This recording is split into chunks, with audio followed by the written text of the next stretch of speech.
Exercise is a small planet in the universe of movement. This quote was the beginning of a major paradigm shift for me that I hope to instill to you as well.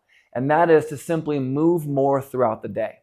Both in my personal experience and in coaching and observing many others throughout the years, I've noticed one major difference in people that seem to have an easier time maintaining health.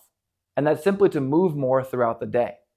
And so this challenge is to invite you in to this paradigm shift, because I believe that our movement doesn't end in the gym, it starts there.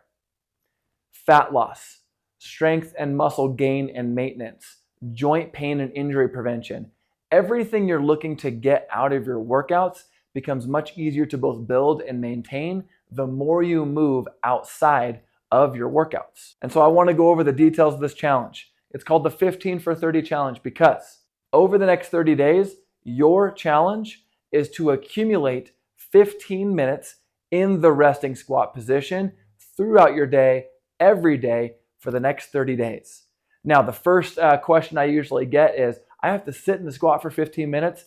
Yes, but in a 24-hour period, not in one go.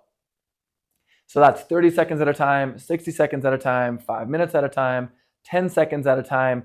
Think of it like you have a gallon of water to just finish in the day. You do not have to slam the gallon all at once. In fact, I wouldn't recommend doing that.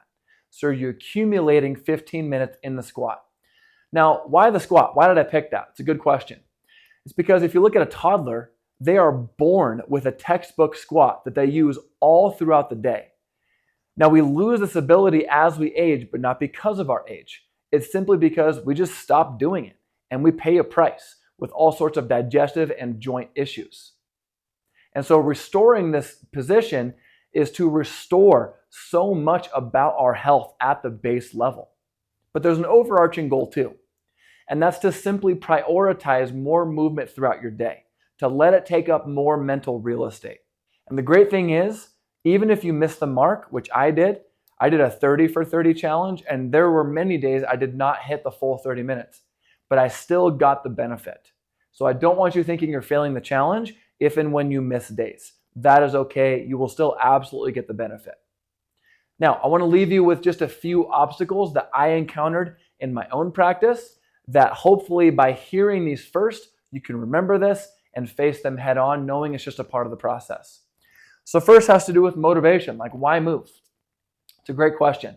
I will tell you this, the less of an excuse you need to move throughout the day, the easier it is for you to move. The more reasons you give yourself to move, the less reasons you'll have not to. And when I say move, I don't mean exercise. I don't mean 3 sets of 10. I mean taking the stairs instead of the escalator or the elevator. I mean parking far away from the grocery store instead of spending an extra 10 minutes trying to find the close spot, putting your grocery cart back. I mean sitting in the squat, hanging from a pull-up bar, crawling, walking, jumping. More non-structured movement throughout your day. So why move?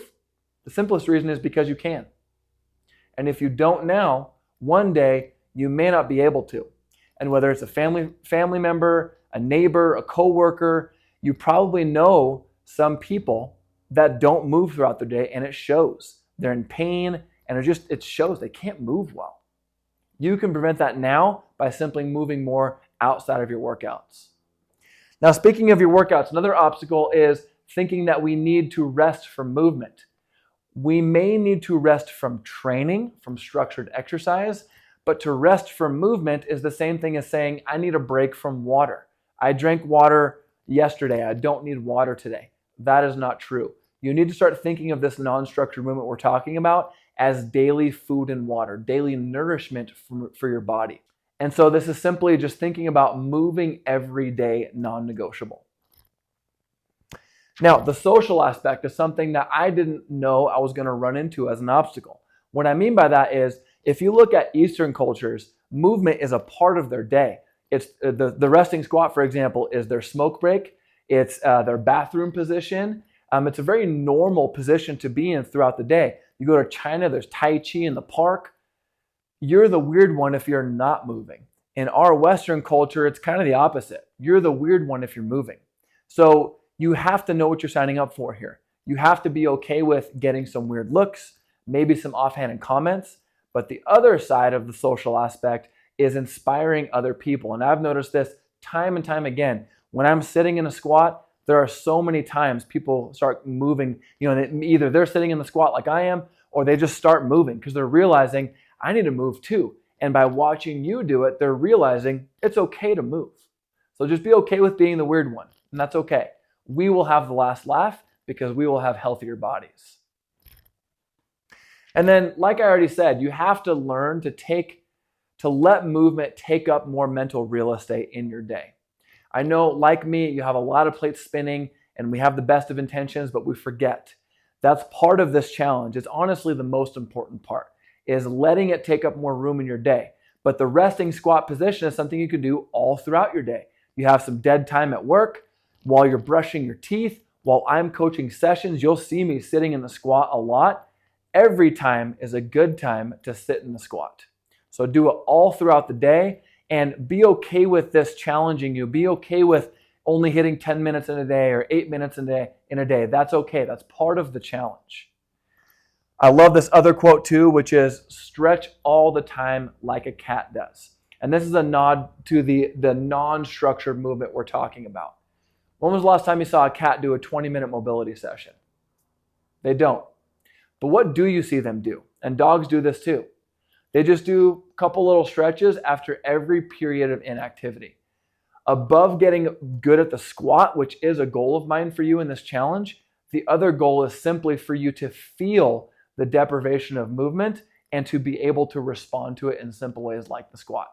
I'm so excited for you and the growth that you're going to get out of this challenge because that's exactly what I got. And I'll see you on the other side. Oh, almost forgot. What you'll need for this challenge is simply a stopwatch. I use my wristwatch for this challenge. You can use the stopwatch on your phone. Just something that you can easily access, that you don't have to look for, that every single time you drop into the squat, you just start the timer again, the running timer, and then when you're done, you stop. And then your goal is simply to have that hit 15 minutes by the end of the day.